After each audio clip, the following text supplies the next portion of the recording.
Өткен жылдың қаңтар айында омыртқамды сындырып алып ауруханаға жатып қалдым. Құдайға шүкір, ота жасаудың қажеті болған жоқ. Бірақ бір ай төсекте жатып шықтым. Елестетіп көріңдерші, демалуға қиын және жағымсыз. Ал аяқты қозғау тіпті мүмкін емес. Аналгетиктің арқасында денемнің мықты ауырсынуы қойды. Бір жаман жері, аналгетиктер ол ағзаға бейімделеді. Менің қасымда бір ата жатқан. Оған аналгетикті егеуін тоқтатқаннан кейін оның басы қатты ауыра бастады. Бірақ сол ата менің палатамнан жалғыз тірі қалған адам. Бір айдың ішінде менің палатамда 6 адам жатты. Бірақ бәрі себепсіз дүниеден кетіп қалыпты. Жеңіл жарақатпен жатқан адамдар қалай қаза тапқанын өзім де түсінбеймін. Және не себептен өлгенін маған ешкім айтқан емес. Содан мен қорқып қалдым.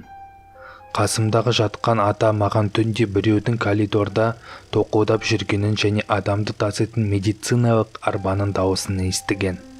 Таңертең біздің палаталардан өлі денелерді шығарған сайын сендер елестете алмайсыңдар менің сол уақытта не сезгенімді.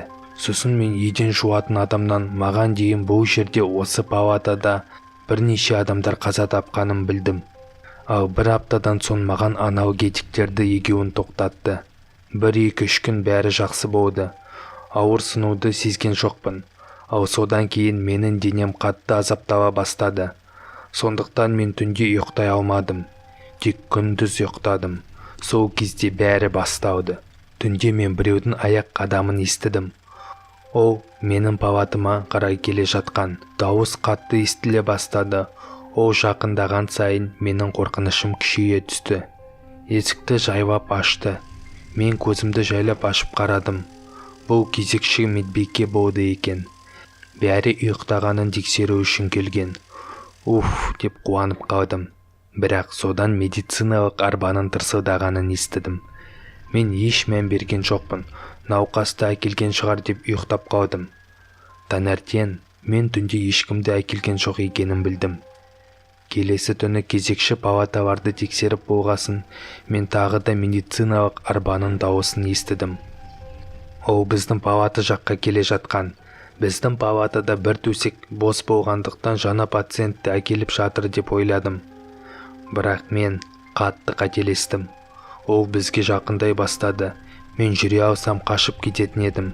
Бәрі тынышталып қалды. Жайлап есік ашылды. Медициналық арба біздің палатаға кірді. Мен көзімді жаптым. Өтірік ұйықтап жатқан кейіп таныттым. Менің қасыма біреу келгендей болды. Мен оның тынысын сездім. Ол менің қолымды ұстап қозғады. Мен бұған әрең шыдадым. Ол маған «Сен ұйықтап жатқан жоқсың ба?» деді. Оның дауысы бір түрлі, адамдыкіне ұқсамады. «Мен білемін, сен ұйықтап жатқан жоқсың». Қасымдағы көршінің төсегі сықырлады. Менің көршім оянған. «Ей, сен кімсің?» Бұл оның ең соңғы сөзі болды. Мен дененің құлаған дауысын естідім, ал бірнеше минуттан соң медициналық арба бөлмеден шығып кетті. Бұны естіп мен қорыққандықтан есім тауып ұйықтап қалдым. Таңертең менің көршімнің өлі денесін медбикелер тауып алды, ал мен басқа палатаға көшіп кеттім.